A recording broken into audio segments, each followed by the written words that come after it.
चांगली प्रजा पुढची पिढी निर्माण होण्यासाठी आपण सुरुवातीपासून काय काय करायला एक आपण समराईज करूया. सगळ्यात आधी काय करायचं? सुरुवात कुठून करायची आहे? बीजसंस्कार. Very good. नंतर गर्भसंस्कार.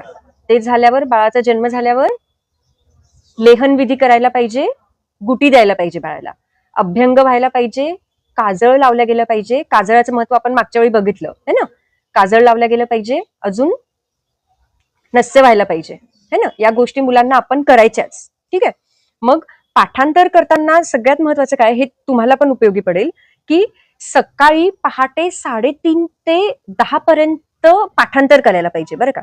म्हणजे हा कफाचा काळ असतो आणि कफाच्या काळात पाठांतर खूप चांगलं होतं.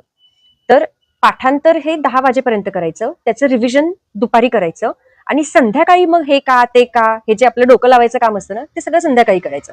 समजा लिखापडीचं काही काम असेल तुम्हाला तर ते दुपारी किंवा संध्याकाळी करायचं, पहाटेच्या वेळी नाही करायचं. पहाटे फक्त पाठांतर व्हायला पाहिजे. हे पहाटे केलेलं पाठांतर आणि 20 किंवा 25 वर्षाच्या आधीचं केलेलं पाठांतर हे आयुष्यभर लक्षात राहतं. मग एकदा 25 पुढे गेलं ना की खूपसं पाठांतर होत नाही बरं का, असं होतं. आणि 30 आणि 40 किंवा 50 पर्यंत किंवा 50च्या वरचे जे लोक असतात ना, त्यांना ग्रंथाचं आकलन होत नाही असं वाग्भटात आलेलं आहे बरं का. म्हणून आपल्याकडे किती वेळ आहे